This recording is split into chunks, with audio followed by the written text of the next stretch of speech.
Okay, let's begin. So first of all, hello everybody. I'm Natalie Whyte, and we are doing a workshop called Reprogram Your Beliefs. So it's going to be a monthly workshop that we're going to do, and then you're going to get homework to do for the following month. And this one that we're starting with is reprogramming your beliefs about money. So welcome everybody. Hello. Let's give it a wave. All right, so I want to pull up a share screen here. This is the process that we're going to be doing.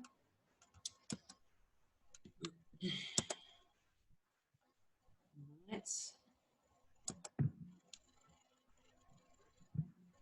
Okay, let's have a look there.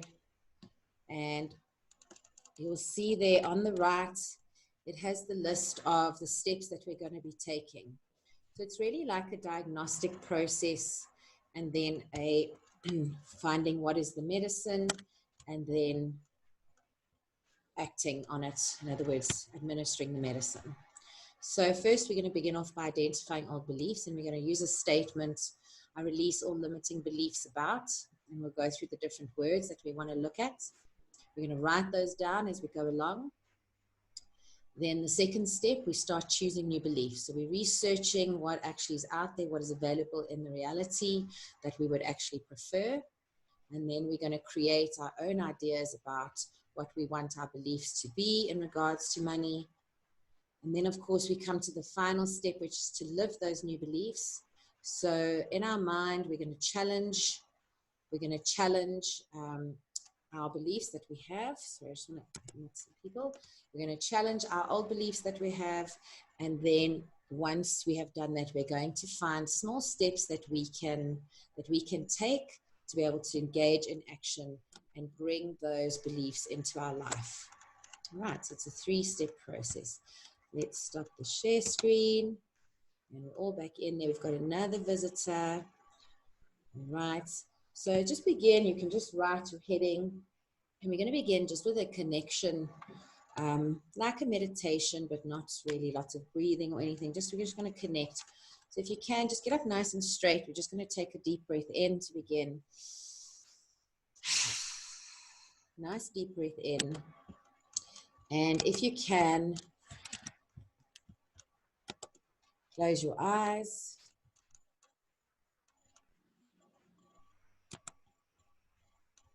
All right. And just keep breathing. Just relax.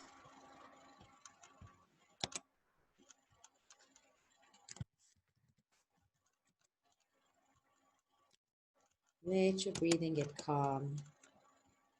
And we're all just sinking together here.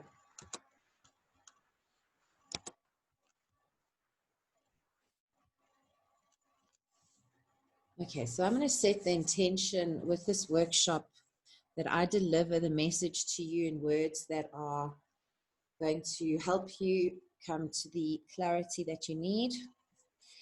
And I also set the intention that you are able to open up and release anything that's heavy regarding these issues and this topic that we're going to be focusing on. Hi, Tosha. Hi. Can you please mute? I can. 1 second. Thank you. No problem. And our intention is to change. And it's like a fine tuning. We're going to be changing ourselves one thought at a time, one action at a time.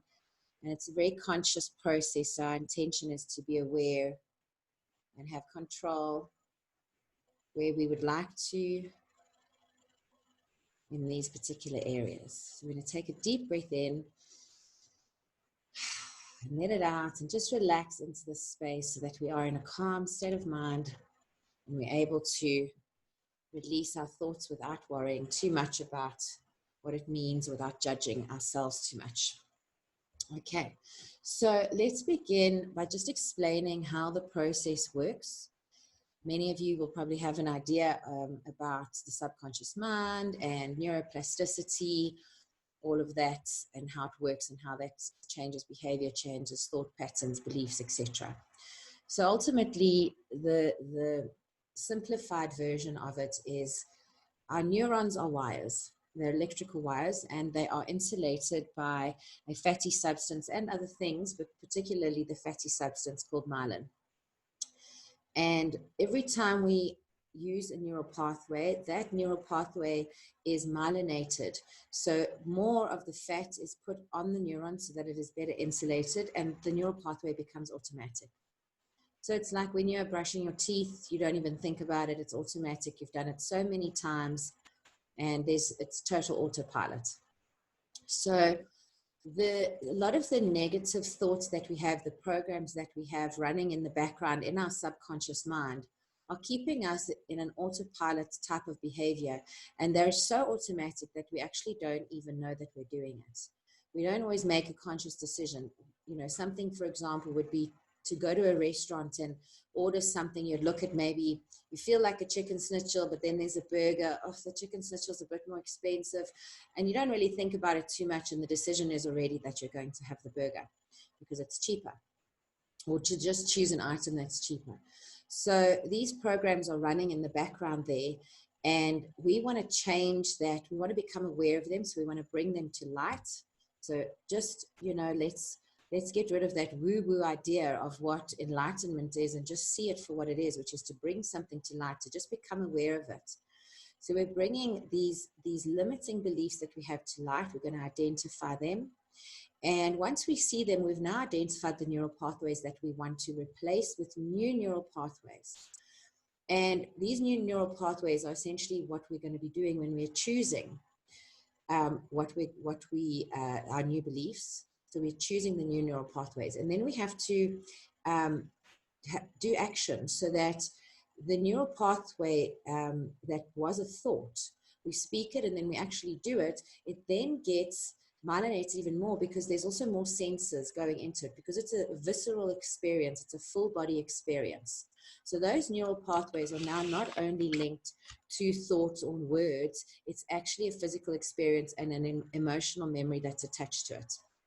And it's this process that enables us to actually change the neural pathways and change our behaviors, and what we call the neuroplasticity. So it's that growth mindset. You can keep changing and almost colonizing your own mind and choosing your own beliefs, but it is a fine tuning.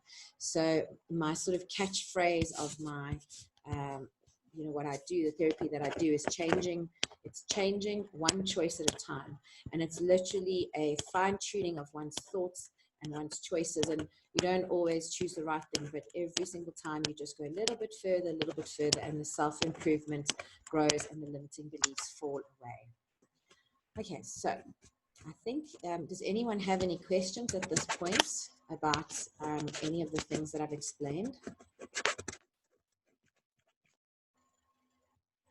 Nobody? Okay. I'm struggling here. I'm not getting many videos. I'm just, I can only see a few pictures. If you can just comment there in the chat, is everyone still seeing me? I just want to make sure.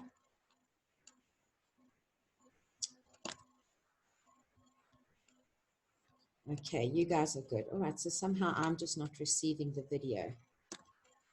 Okay, don't worry, we can still continue. Right, so let's start with our first step, which is the identifying. Okay, so we're going to begin with the statement, I release all limiting beliefs about money, finances, wealth, and abundance. But we're going to do it one word at a time. So I want you to close your eyes again, please, just so that we can go into that floaty imaginary space. And I'm going to say a statement and just repeat it after me. We're just going to sit with that statement for a moment, and then I'll talk you through the next step. Okay, so I release all limiting beliefs about money.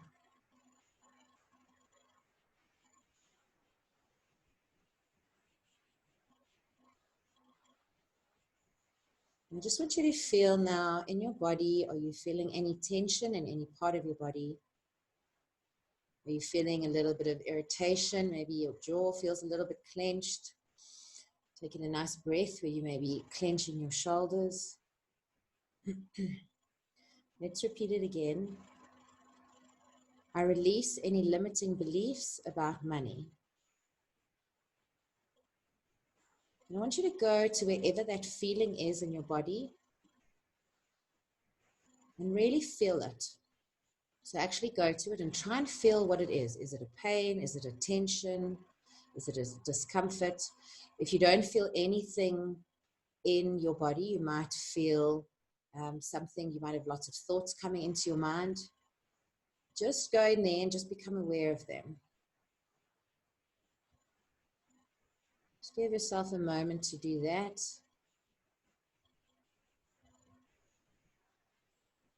Okay, now let's think of all the connotations to do with money that you have in your mind.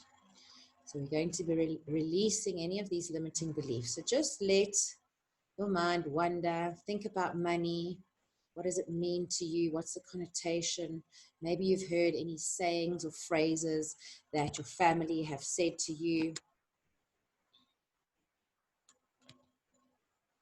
And you can start writing. If anything is coming to you, just let it go. Begin to write anything that comes to you. Any sayings, like money doesn't grow on trees, you know, that good old adage. Right? And just let it all out. Money, money, money. Anything that comes to do with money.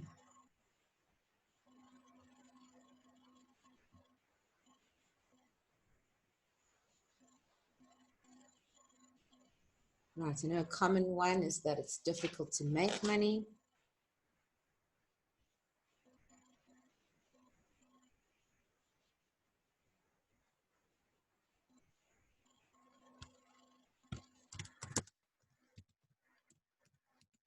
Right, keep writing.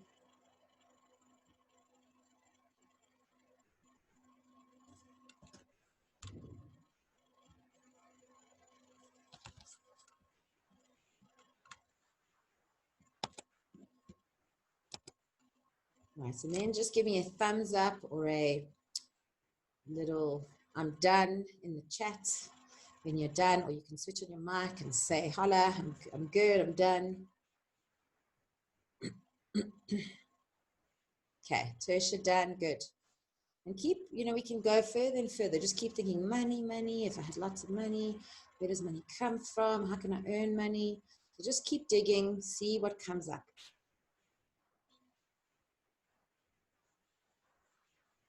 I've heard some people saying things like, I can never hold on to money.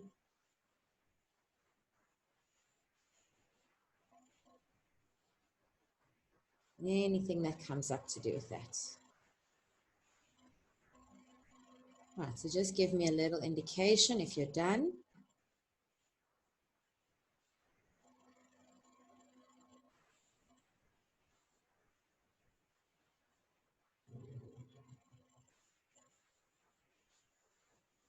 Maybe even some thoughts about people who have money or how people spend their money. You know, maybe you're judging how people spend their money.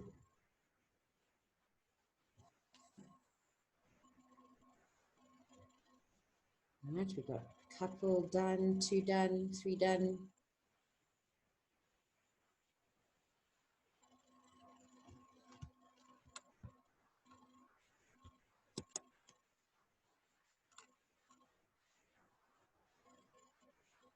Awesome. Another one done.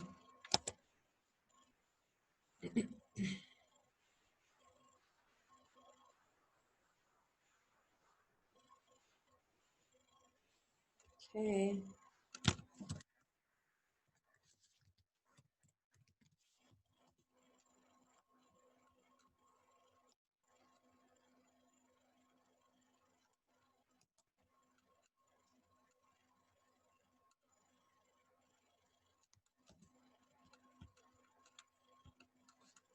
Okay, good. Another one done.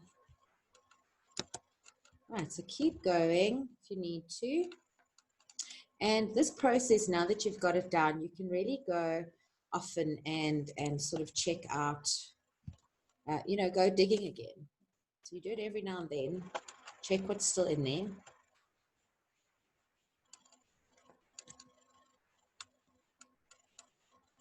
Okay, nice. A few done. I can see there.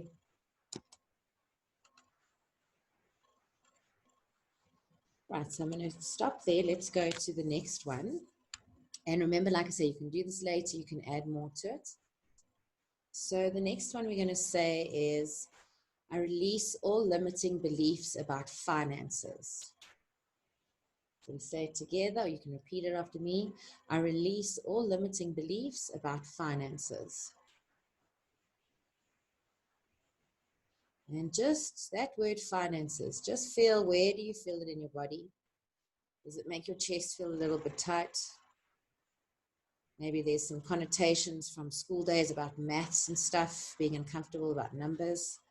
And just go digging. And say it again, I release all limiting beliefs about finances. Just let it, throw it in the cauldron of the subconscious and let it stew in there, and let's see what comes to the surface.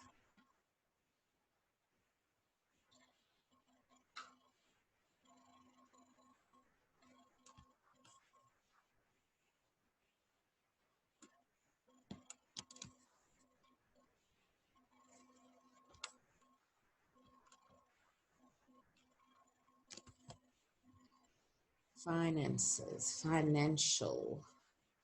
Person who works in finances, what are they like? Dealing with finances, doing your finances. What do those words make you feel? What are the connotations? And you can write it down. Write as much as you can down.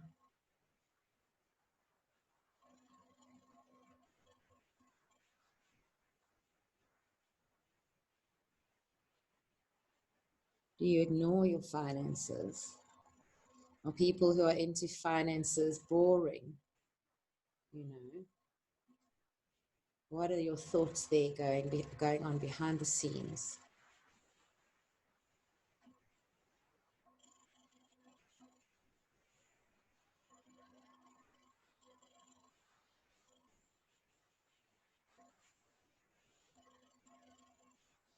Okay, keep writing it down. How's everyone doing? Because on this side, I'm not seeing video and everyone's on mute, so it's quite quiet.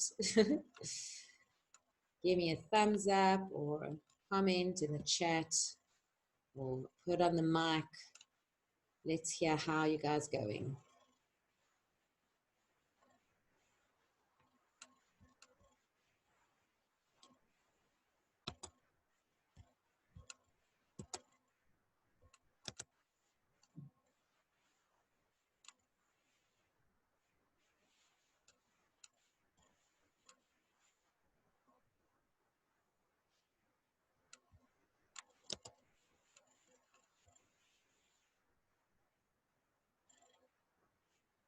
Oh, shame, Ray.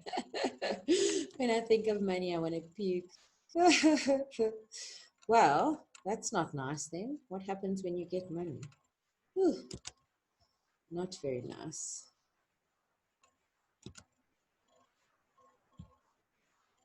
Okay, so we are all good here. So finances, financials, financial year end. What happens in your body and your mind when you hear these words? Finances. I have to go do my finances. I'm going to do a financial check-in with myself every week. What happens? Let's write that down.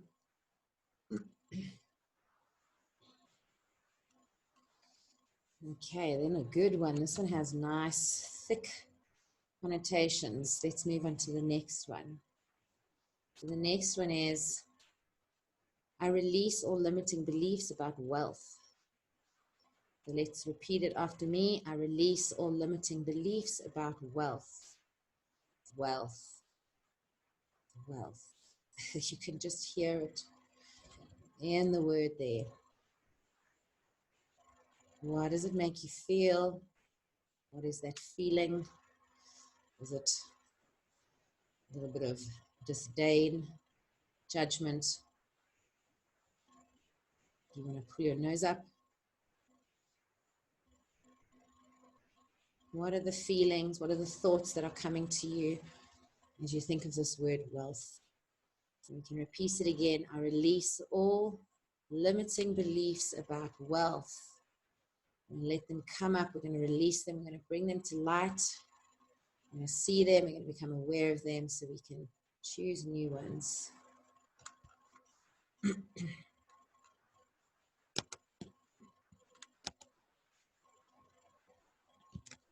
Okay, wealth. Man, what do you think of wealthy people? Wealthy people. Rich, wealthy people. They have so much money. What do you think of them? What's the connotations that you have about wealthy people?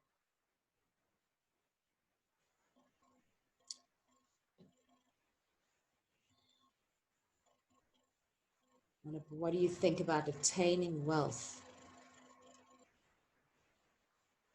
Is it difficult? Is it an unending struggle?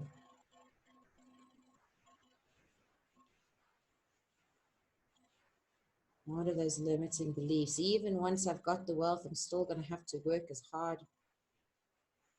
That's sitting there in the subconscious mind, messing with you.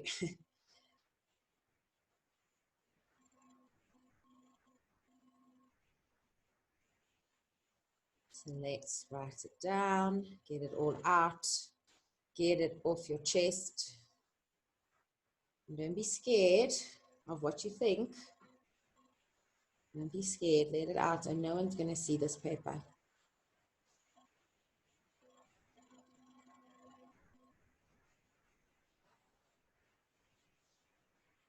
Okay, write down the last one or two to do with wealth. And then let's move on to abundance, the word abundance. So we close our eyes and say, I release all limiting beliefs about abundance. Abundance is such a woo-woo idea. What is the limiting beliefs about abundance? And just release them onto the paper. Put them onto the paper. And Mariska's just joined us. I'm just going to say hello when she's on.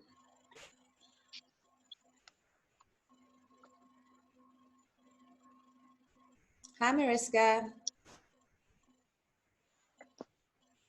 Hey, can you hear me? I can hear you. I don't seem to have a video on anybody that's online, so it is a bit strange, but I can hear you, and most important is if you can hear me. Yes, I can. Okay, good. Okay, so you've just arrived sort of on the back end of our first step in the process. We're working on the, because we started at 7, so we're working on the releasing of the limiting beliefs.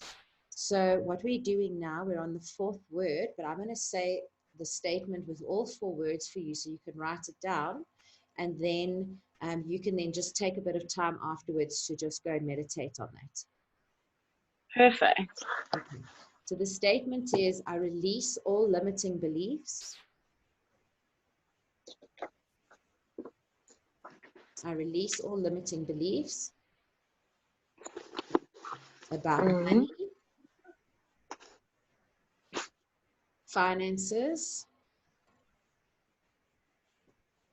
wealth, and abundance. Okay, I release all limiting beliefs about money, finances, wealth, and abundance. Got it? Got it. Cool. Okay, so everyone is working on the 4th statement. So you basically close your eyes and say the statement. So you can say the whole one if you want. So we say the statement, I release all limiting beliefs about abundance. And then whatever comes up, we write down. Okay. So abundance is a woo-woo concept,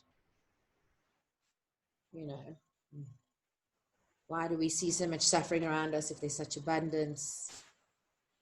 Anything that's sitting there in the subconscious, we want to clear that out. So everyone else that has been following along so far, will you just give me an indication with a thumbs up or a done on the comments, just so that we can see how far we all are? Hi, Tertia, you good? Awesome.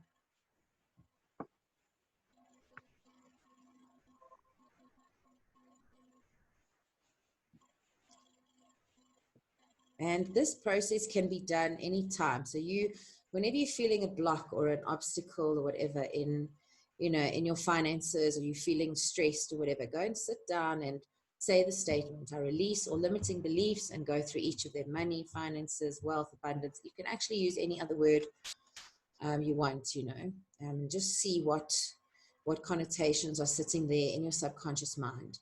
And just by saying that statement, you're really giving, it's like a programming code to your brain. Like, I release these things and then they come up. And you might even find, if you are quite an open person, you might find that you'll be dreaming a bit about it tonight as well, because you've now opened the Pandora's box of all the little things that are sitting in the background, their limiting beliefs. And you may notice throughout the week, some might come up, and go write them down. Let's get rid of them. We don't need them anymore. They're getting in our way.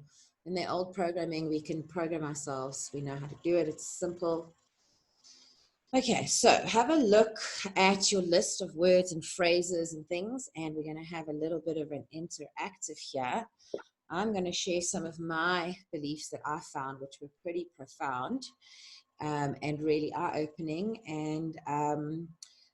And then, whichever ones you feel comfortable to reveal, if you can turn on your mic or put up your hand or whatever, or just indicate that you want to have a turn to share something that's given you a bit of a surprise, I'd love to hear it. Okay, so let me my confession. What's hiding under there? So this was I had a couple of it. I'm going to tell you three. Let's pick three. So one of them, which was interesting, I was brought up Catholic and quite an authoritarian family, and to have pleasure or to buy anything, to indulge in anything, was a sin. And so whenever I do indulge, I do it in a rebellious way. So it's like a running away or getting a food and eating it or whatever, because you've got to hide it away because it's negative. So that was really interesting, that idea that when I spend money or treat myself, that I feel guilty about it and that I need to hide it. And that can lead to a whole array of spending disorders, if you can imagine it. So that was sitting in there. So I'm saying goodbye to that one. Another one was my beliefs about wealthy people, rich people, that they snobs, consumerists, perhaps oblivious to the needs of others, people who are suffering, oblivious to the suffering of others. And quite a, bit of a nose pull. So I was being quite judgmental about people who are wealthy. And what happens in the mind is you have that belief there, and what happens, you get wealthy and your mind goes, no, sorry, you can't be, because you're not a snob and you're not a consumerist. So sorry, you got to get rid of the money, because it's a clash now. There's a clash in your mind, so get rid of the money because you're not those things. And then another one, so this was my really big one. So I'm a single, married to a Catholic boy. It's a pleasure. Yeah, so I'm a single mama. Do get a bit of help, but it's really very little financially. And the one belief that I think has been holding me back for a couple of years was that there's so many people who are alone and are struggling. And I have 2 kids. So how could I possibly be surviving or thriving? How could I possibly be strong enough or amazing enough that I can even be better than people who can't survive on their own? That was a big lesson. So I thank this process for bringing that out for me, because, there are lots of people who are single parents and are doing quite well. So those are my 3 biggies. Who else would like to share? Mpumi? Mpumi?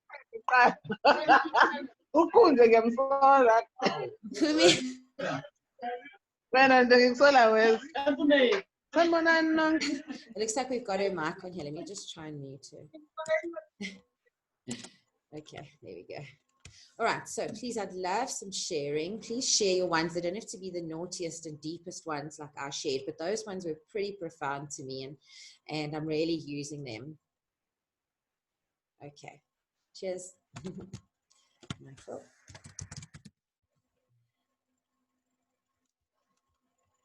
Okie dokie. So come on, let's share. Let's hear what you have to say.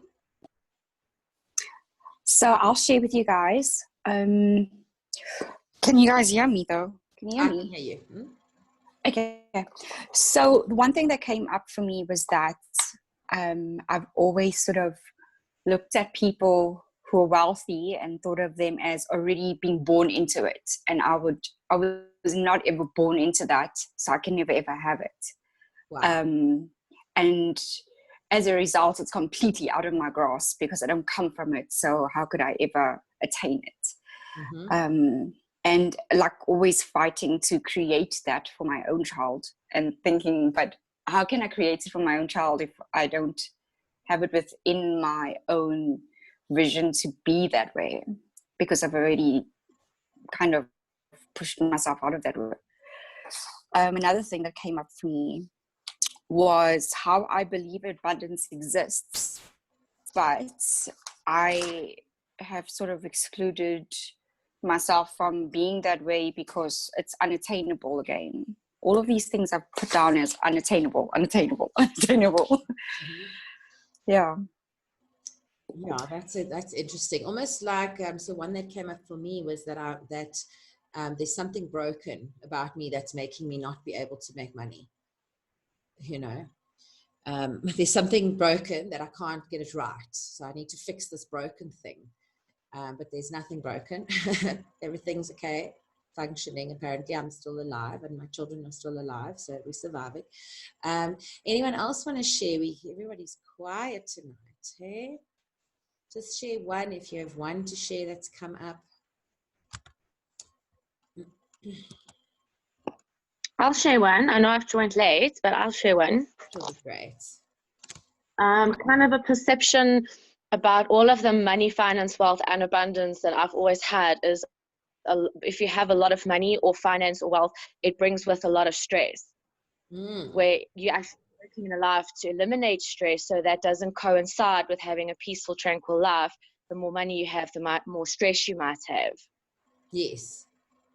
Yes, definitely. And if you look at all these amazing entrepreneurs and you look at their lives, yes, there's a glamour there and it looks great and whatever, but yes, it looks hectic, and they're away from their families a lot and everything. And you're like, sure, you know, so if you're holding that belief, but they also have incredible lives. True. I see Glennis has said here, under wealth, I've always said I don't want to be rich, I just want to be comfortable. Imagine. Imagine I just want to be comfortable. So, you know, going on holiday once every 2 years, that's okay. That's comfortable. I actually want to travel every year, twice a year. I want to go somewhere warm and somewhere interesting, you know, at least. Right. Anyone else want to give their words in there? No, they're all on quiet or listening in. Okay. So let's move on then to the next step. Let's just have a sip of water. We're going to move on to the choosing new beliefs. So choosing new beliefs, we want to research what's actually going on there. So in other words, we want a reality test. So that's why I say research reality. We want a reality test. We want to see, are these limiting beliefs that we have that are coming up, are they actually the reality?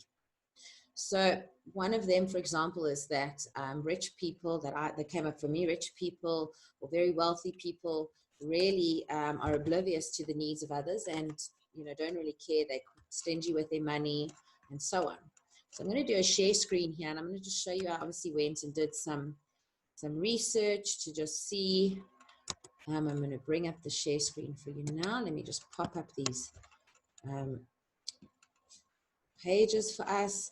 So we begin by like reality testing. So I did some research, you know, who are the most generous people out there? Who are the most sort of caring and giving celebrities? What do rich people do with their money? How do they behave, you know? And these kind of things. Let's actually see, what is it? I want to know what being rich is about. I want to know what being wealthy is about, you know? So let's go and do some research. So I'm going to bring you now just to like some, there it was, the first web pages that I pulled up. Okay, let's begin with the world's most generous people. Okay, so you ready? Let's do a share screen. Let's go to this one here and have a look. All right, can you guys see the screen there? World's most generous people and how to contact them. I just want to check. Can you guys just give me a thumbs up somewhere, or a just someone turn on their mic and just give me a yes? Yes, we can see it. Sweet. Okay. So obviously, let's go looking. Let's go see, what do these people do with their money? We have Chuck Feeney, he earned his lifetime giving was 7.5 billion, which was all of his current net worth. So he gave it all away to duty-free shops. And he lives in a rented accommodation. Right, then we have Karen and John Huntsman. They gave away 160% of their current net worth. So that's what they currently own now. You know, so this guy here, if he gave away all of his current net worth, so 100% of it, then that's obviously what he's got left. Then we got the Hilton lifetime giving 1.3 billion, which is 137% of his current net wealth. So that's over his lifetime. In other words, what he's got left. These people, Gordon and Betty Moore, they gave away 5.37 billion, which is 71%. And it's a foundation. So all of these are charities, you know. So for me, Bill Gates, Warren Buffett, let's stop the share screen quickly. For me, you know, if I had a lot of money, I'd be generous. Whatever my issues are, whatever my things are, my things I want to help, the problems I want to solve, wow, I'd love to have billions to give to the people that I want to help, you know. So I'm going to choose the belief that wealthy people are able to help more people based on that. Okay, so let's do some more research. Let's go look at generous celebrities. So here they didn't have pictures, but we've got, let's just do the share screen again. Okay, there we go. All right, please let me know if you can't see it, I think, because I think you can. So I'm scrolling down here and have a look at these celebrities. Jamie Gertz, 10 million donated, and 1.7 million to the museum, 400,000 to the Sinai Medical Center. There's a musician, he donated 9 million to the Herb Albert Foundation, which focuses on the arts, compassion, and well-being. I would love to put my money into that. Mel Gibson was church. George Lucas gave 4 million away. Educational Foundation, Nora Roberts. Literacy, NFL player, gave it to the athletic department. Meryl Streep gave it to a foundation. All right, so you're seeing the pattern quite easily here. Let's move on to the next one. I want to look at, here we go. Sorry, I'm getting an issue here. Caring. All right, so what can you do if you become rich, if you become wealthy? So here's some ideas. If you want to get rich, you can become a philanthropist, which means you donate. So you can start a charity. You can do social entrepreneurship, so you can help others with startups. You can provide jobs and opportunities. You can employ people. You can fund research and initiatives to solve problems, things that really worry you. You can teach and inspire. So whatever you've gotten really good at doing, you can share that and teach other people so they can also get good at it. All right, so much that you can do. And let's go. Okay, so let's go out of the share screen. Right, and I would love to hear from all of you, if you can. about what you think of some of this stuff that we've just seen, just searching at a few internet pages. What do you think of what you've seen there? Does it challenge some of your sort of subconscious beliefs that are sitting there?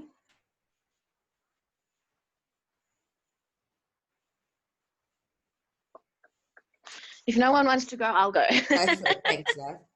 I don't know why I everyone's think so it quiet. definitely. Oh, shame. Maybe because it's Monday. Mm-hmm. I think it does challenge the belief that if you're rich and wealthy, you know, that's the same one you had, that it's more snobbish people, they're not always good people, they don't want to share. Where these are clearly very good people and they're contributing to the world and making a positive difference with the wealth that they have. Yeah.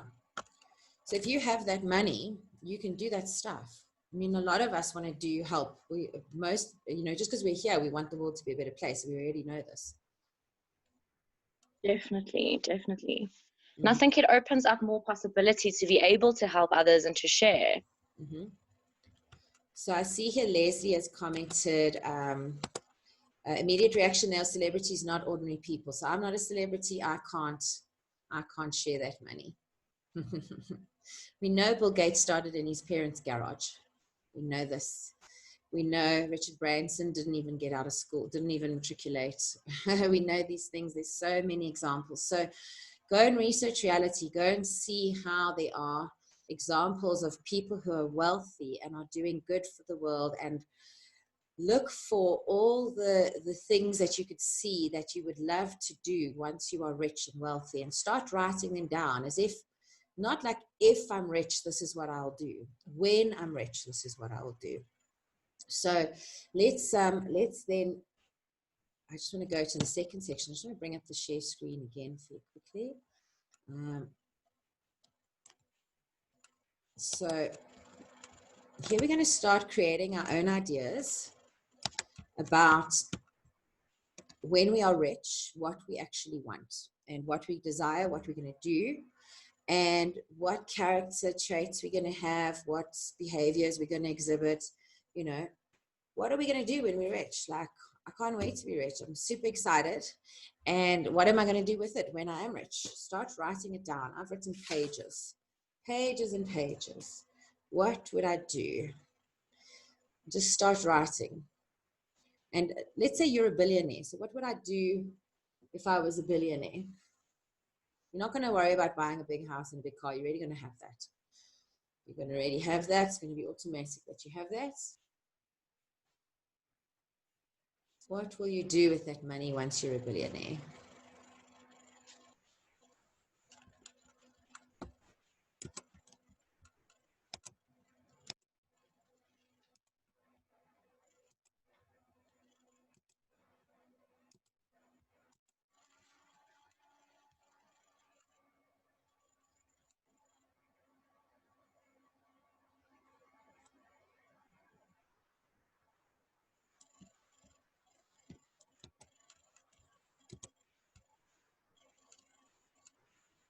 Okay, so what are you going to spend that money on? You can use some of the ideas that we saw there.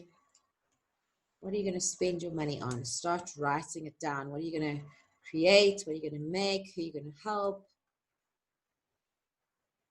If you're going to spend it on yourself, what are you going to get? What are you going to do? Where are you going to go? What will I do when I'm a billionaire?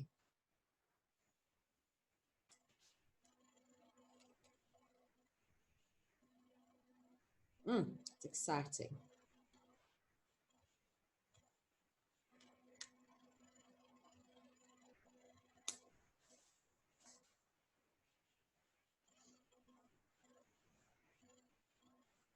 So I'm going to do what I'm going to do with when I'm a billionaire. If I can't find the right school for my kids, I'm going to design a school. And then I'm going to employ the best teachers and skilled people to teach my kids whatever they want to know, and other people's kids who are also interested in it. So that's exciting.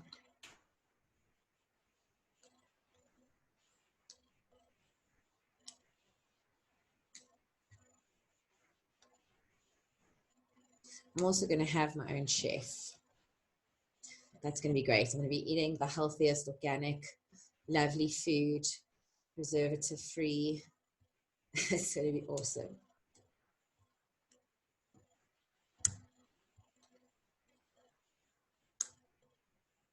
And also write down, what are the characteristics? You know, are you going to be generous? You know, will you have more patience? How do you want to feel when you are a billionaire? What do you want to do with your time? How do you want to, what will your recreational activities be? And this is an activity that can take quite a bit of time. So again, just like the starting point where we are identifying the different beliefs, here we are going to be identifying what we actually want to change them to, what we would rather believe about ourselves. So what's very important to understand is that if we have the conscious mind giving one directive, which is, I want lots of money, let's make lots of money. And when we get lots of money, the conscious mind feels nice and safe and secure because it knows logically that there's lots of money there. But then the subconscious mind sees the money and it goes, first of all, I don't believe that because I had to be born into money to be able to have lots of money. So it's probably a mistake. So I should probably get rid of it because it can't be me. It would much rather be me if I didn't have money. Then, you know, you could also, let's just see what Glenna says. Just still do what I do now, just on my shoulders without the stress of bills. Okay. So start even thinking, you know, what would you do in the day? What would you like your day to be like when you're wealthy? When you have, because, you know, if you are a billionaire, you really don't actually have to work. You get that amount of money. You can just get people to run things for you. You really can. That's what you want to do. If you just want to travel and network and meet people, you will inevitably connect them or whatever, but still, if you get to be a billionaire, you can't stop working. So what do you want to do? And don't limit yourself. No, I can't do that. Like, forget about reality. You're a billionaire. You don't need to worry about money at all. You can do anything you want with your time. If you want to take a year off, go travel, go walk through Italy for a year. Go for it. Go for it. So write down as much as you can. I'm going to give you another minute. I had a whole page. I'll show you. Whole page of ideas.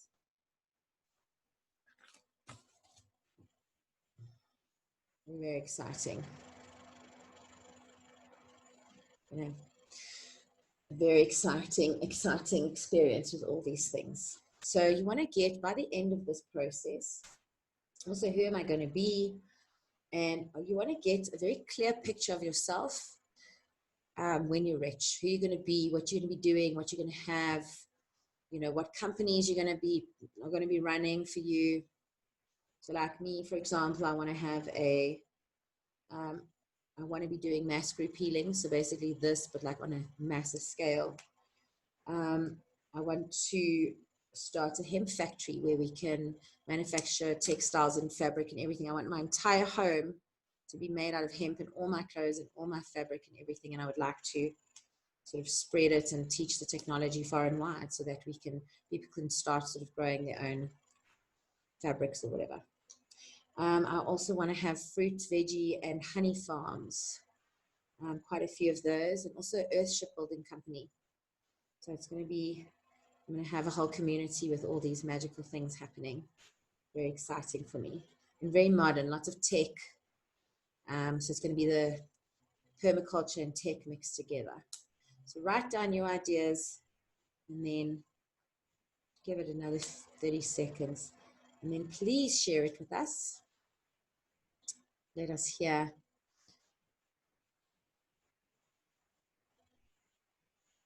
Leslie, you're sharing on the thing there. Glynis on the chat. That's fine. Raylene, Mpume, Gugu, where are you? Chat with us. Okay, let's hear it. So what are you going to do when you're rich?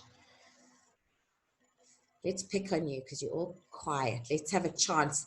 Let's ask. I'm going to ask my namesake, Natalie. Natalie, what are you going to do when you're rich? When you're wealthy, a billionaire? Ray's going to travel. Cool. Definitely travel. That's one of my big ones. One of my big ones is travel, but part of the traveling, I'm going to be meeting all these cool people that I can work with, and it's just going to just grow and grow and grow and grow. Right, Natalie's not answering. I wonder where she is. Who else is going to have a chance? Glennis, are you with us? Tertia wants a farm that teaches people to grow their own food and investing in Africa. Nice. And Pume says travel the world. Yes, definitely. That's high up on my list because it actually ticks so many boxes for me. So I'm traveling. My kids are going to make lots of friends. Their life's going to be very enriched. They're going to be empowered.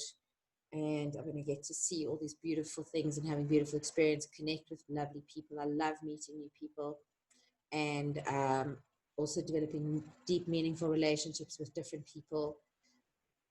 So yeah, traveling just covers all of that for me. So it's super exciting. And I'm going to be going in planes, trains, and automobiles. So that's going to be cool. What else? Mariska, you're welcome to say in the chat, or if you want to type something into the chat, that's cool. Add your voice. Who haven't we heard anything from? Natalie and Glennis and Leslie. Quiet tonight. Quiet tonight. Okay. So let's just have a look here.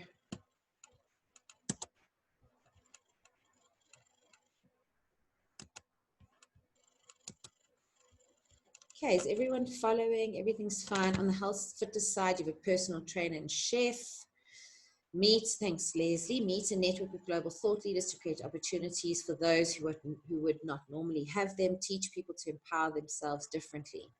Great, that's great. Yes, I also want to do that. Just want to make everyone's lives better and easier and richer.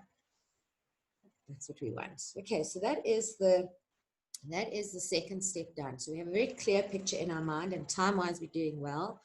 We'll be 2/3 of the way, and 2/3 of the time is spent. So good job. Is there any more questions here? We've got some answers. Let's just say definitely travel and living fully recycling home, no waste. Donate or drive ocean cleanups. Yeah, I also had environmental cleanups on my list.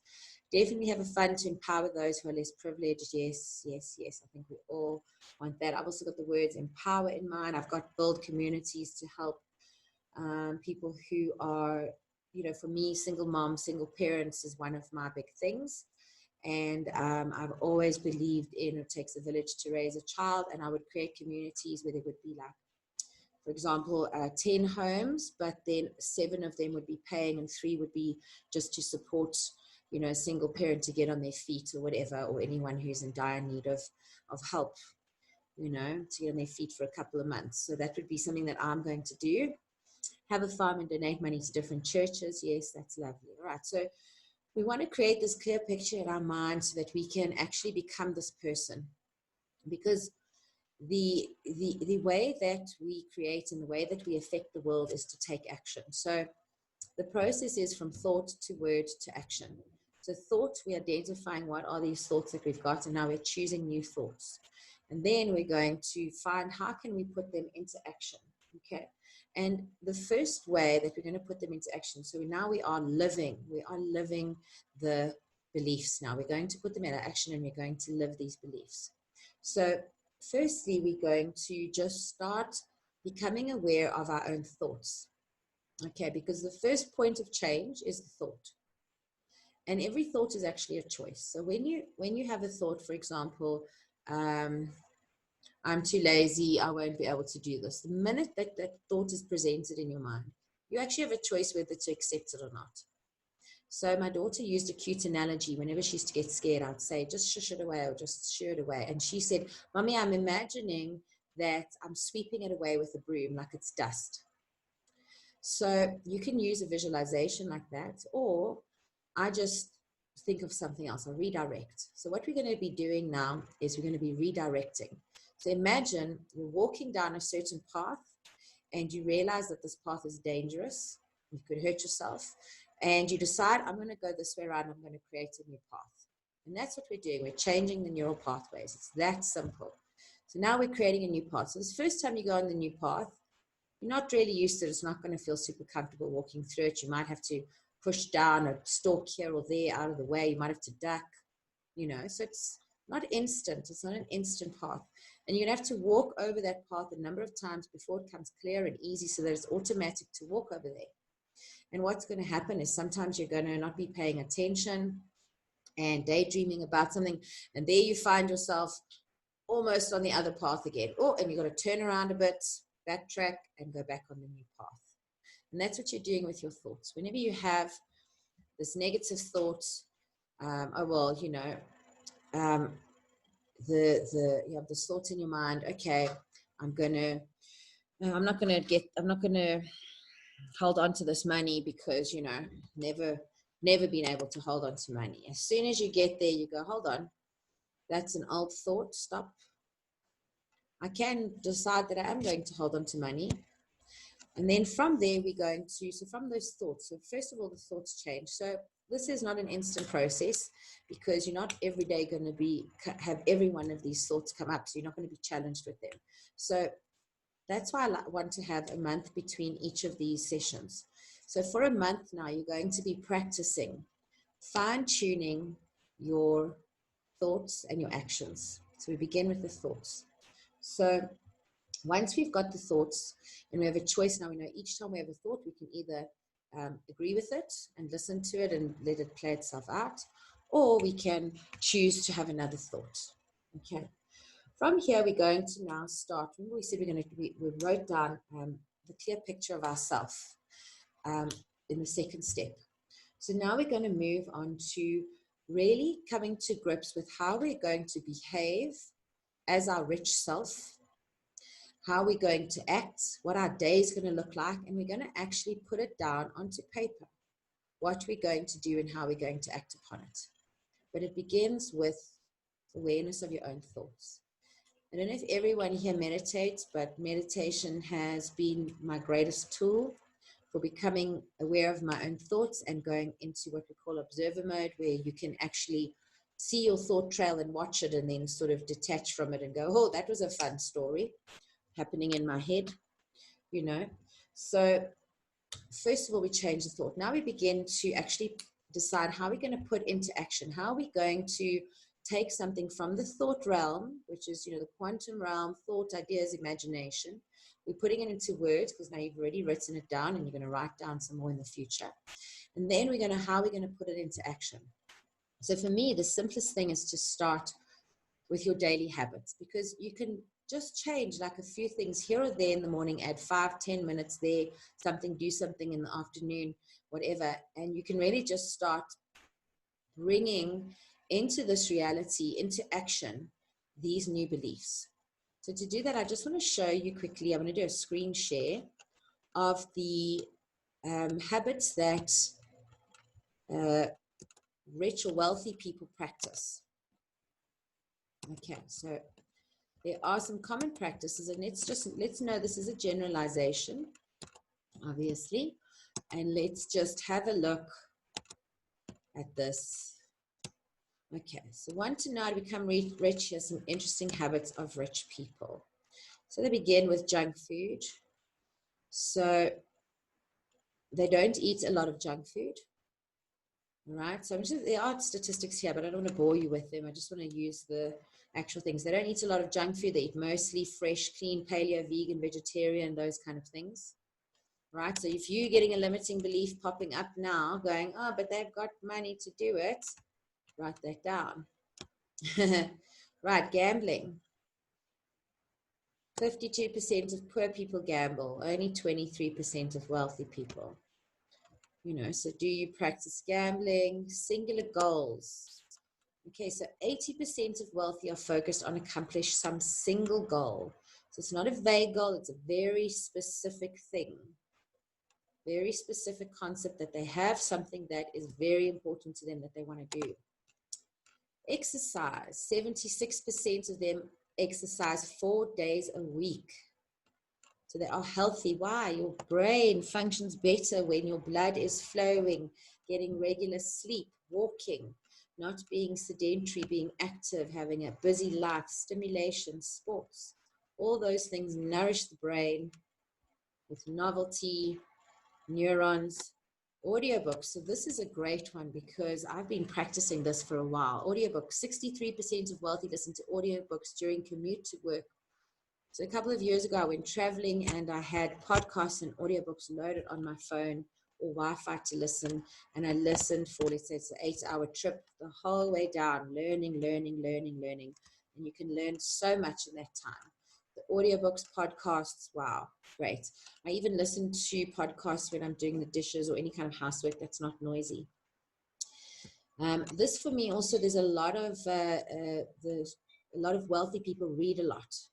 And we don't always get a lot of time to do that. And I sort of get bored with books halfway, not so good at that. An audiobook is much easier for me because I can be busy doing something with my hands and still listening to it. Right, then we've got, they do a to-do list. So 81% of them have a to-do list or a schedule so they can keep track of what they're doing.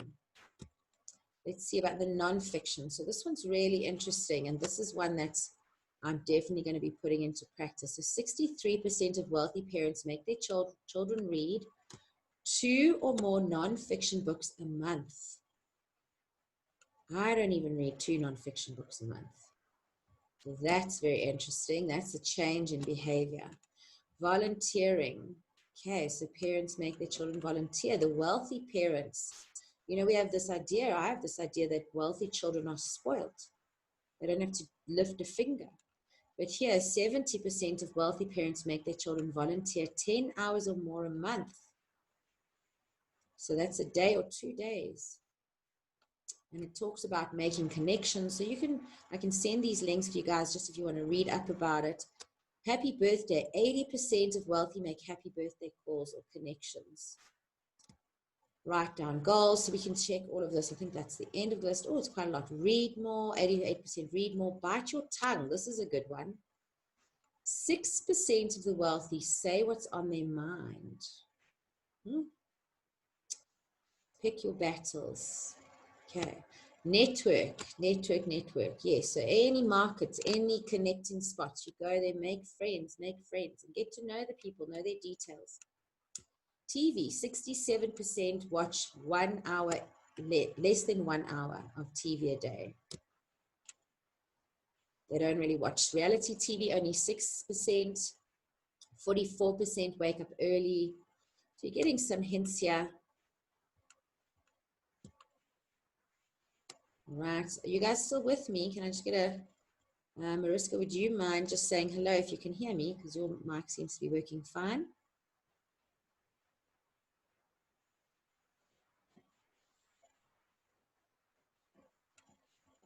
Hello, can you hear me?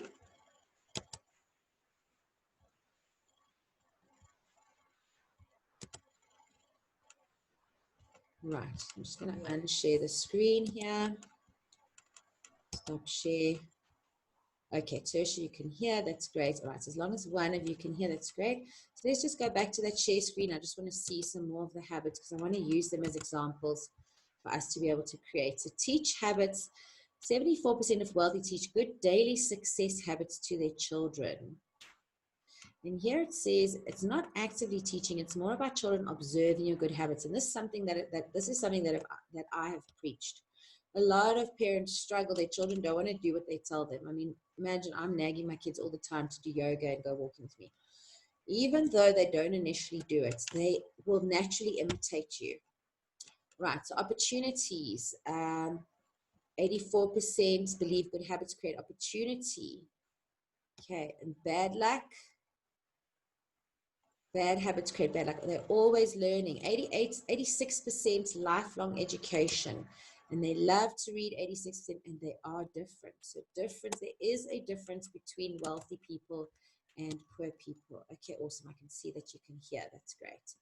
All right, so let's now begin with that last process for ourselves where we're going to begin to write down how we're actually going to act. How are we going to act? How are we going to bring this into reality? How are we going to become this person? And for me, I just wrote down, what I want to get done in a day and what I want to get done in a week. So for example, I don't want to necessarily study every single day. Maybe I want to study Tuesdays and Thursdays, give an hour to studying Tuesdays and Thursdays, So then I'll schedule that in for my Tuesday and Thursday.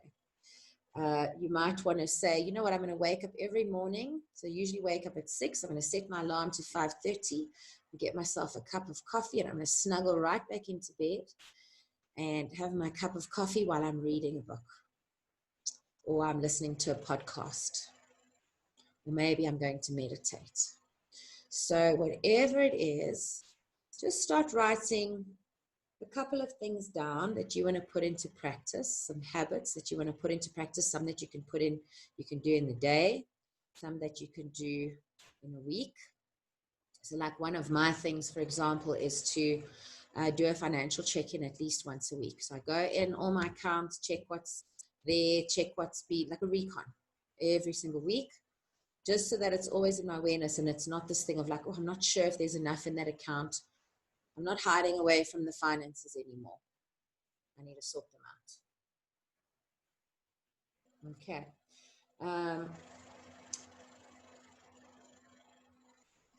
Another good one would be to volunteer, maybe once a month. Just go volunteer. Even just to donate, if you don't have necessarily time, you can just, if you've got any things that you can be generous. So write down like a daily schedule, something that you would like to do in the week as well. And let's share some of our ideas. So for me, I've definitely added studying to my daily schedule. I do exercise. I do teach yoga, so I get to do my exercise all the time. That was a trick I learned, was to turn my hobby, my fitness hobby, into money. So it keeps me fit. I have to teach a lesson because now I've got clients waiting, and then I get paid to teach the lesson, and then I get to keep fit at the same time. So pick one of those things. I do yoga six times a week. 6 lessons a week keeps me fit. Meditate. I spend quite a bit of time every day meditating.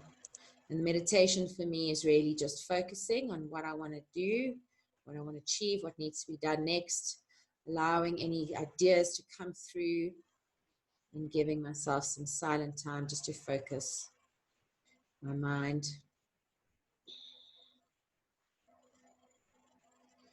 Birthday calls, birthday messages. If I ever think of someone, I give them a message. My networks, my connections, my people. I always say my wealth are my people. So let's begin to think of some sayings, some phrases that we can use in place of the other ones. Money doesn't grow on trees. Well, actually, money grows on bushes, and there's a lot of it. And a lot of people can be helped by you, or you can give them a lot of joy about whatever it is you do, and they'll exchange their money for that. You start writing down what are the little changes that you can make in your daily life, little activities in your schedule.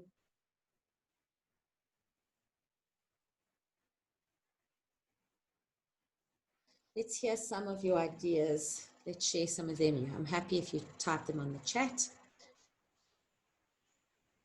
And what I really want to know from you is, what one of these ideas can you do tomorrow? What can you do tomorrow?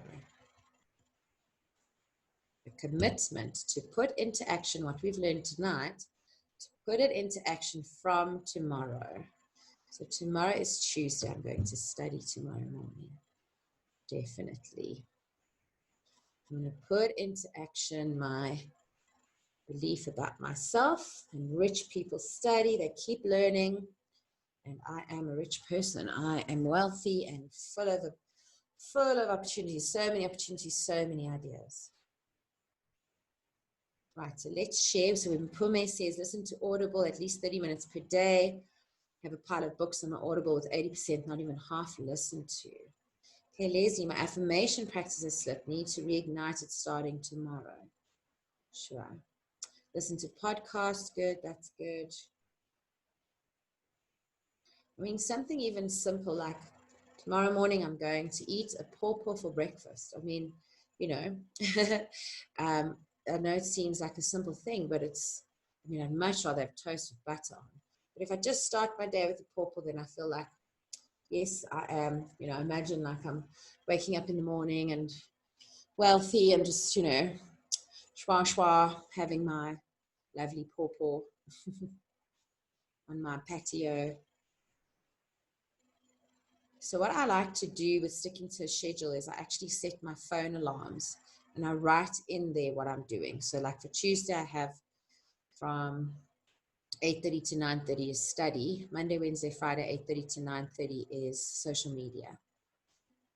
So that's when I'm doing all the social media posting and sharing. Exercise at least 3 days a week. All right. We hope we're not making empty promises here. So these are things that, can you start tomorrow? So can you go for a walk tomorrow? I don't know if you've got a doggy. Can you take your doggy for a walk tomorrow? Let's see some more sharing. Ray, Mariska. Anything else that you have to say?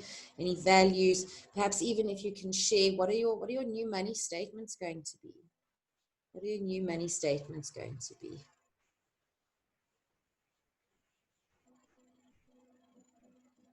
Do yoga tomorrow. Well, I start at 5:30, Mariska. Do you want to start with me?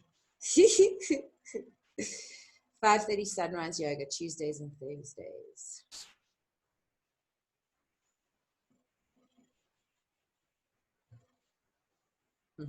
It is early. I have another session at 5. Another online session at 5. Nice. Ray is going to work out.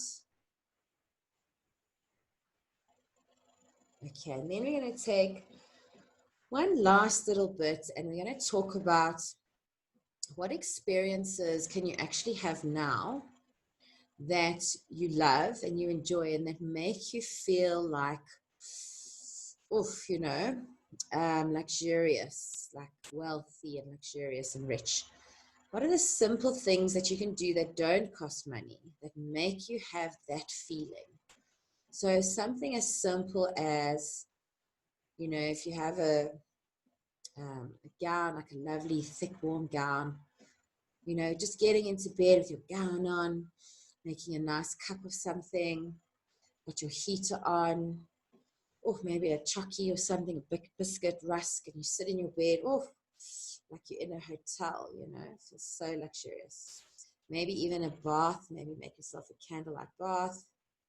Just like give yourself a sense of luxury without having to spend any money. And not just a sense of luxury, but these habits that you want to practice that we know wealthy people practice. So for example, a financial check-in.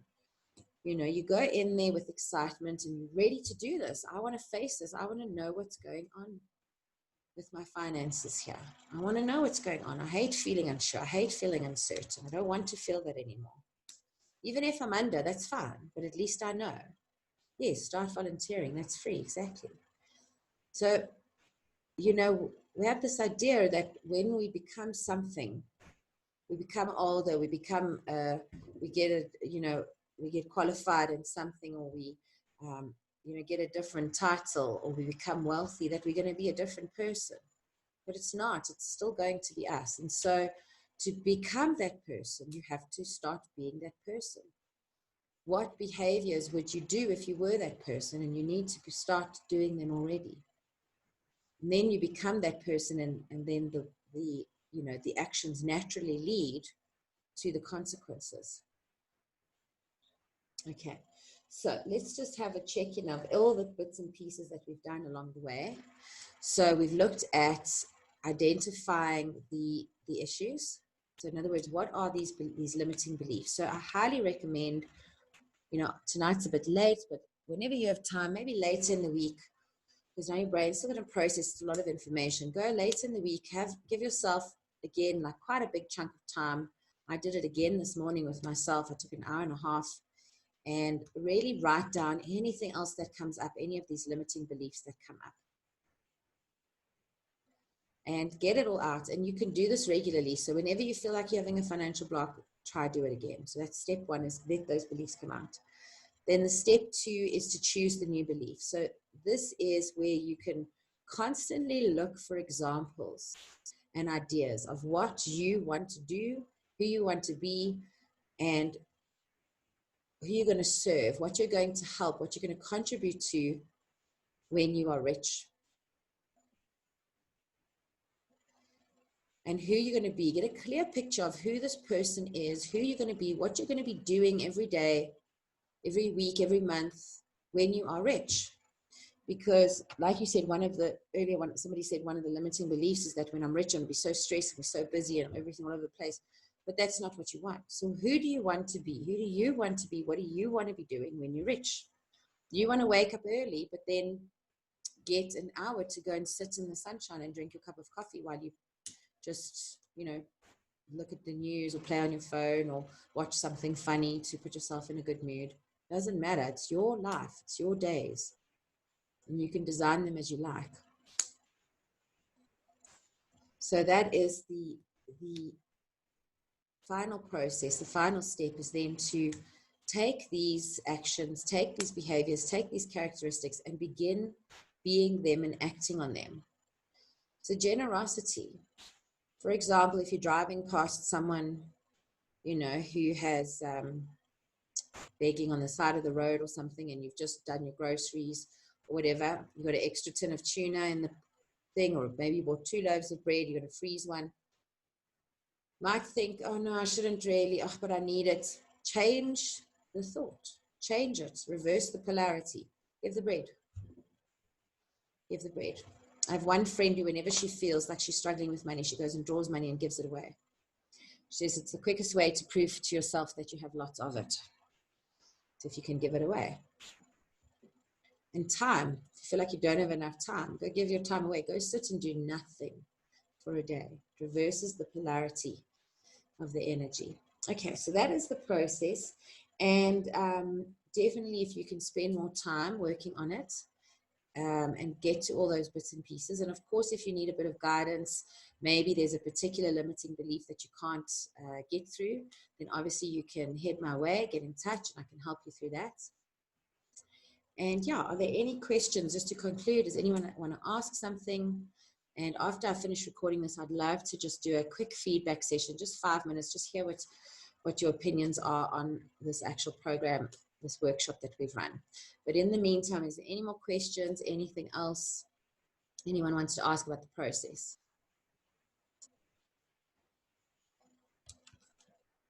I'm going to unmute all of you.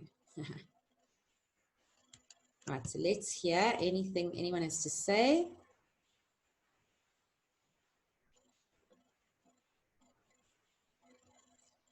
Okay, we're all coming online here.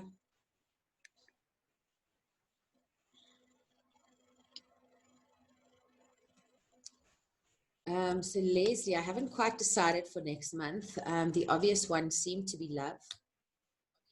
What are limiting beliefs about love? And not just romantic love, but just love in general and the expression of it and the receiving of it. So I think it will be love. Yeah. I think definitely I want to cover food and nutrition, because I think a lot of us have limiting, or just our relationship with food. Parenting, I think, is a big one. Health, aging, I want to spend a lot of time on that one. Longevity and aging. I think that's a very important topic. Parenting, definitely. Yeah, parenting is what are the limiting beliefs we have about parenting? What do we think that we're in charge here? Like cats. Okay, so anything else anybody wants to say before we're going to end off the session? So I'm hoping to hear from all of you tomorrow or the next day. I'd love to hear about one of these things that you've put into action. And I want you to feel proud of yourself, because I think that it is great. Right, Glennis is off. She's got to go. She's got a call with her son. Thank you, Glennis, for joining. I really appreciate the support, my angel. So yeah, let's switch off this recording and then let's just have a little feedback session. If you don't mind, just to give 5 minutes, I would love to hear your thoughts on this process. I know obviously we haven't seen any results yet, but I'd just love to see how it goes. Let's stop recording.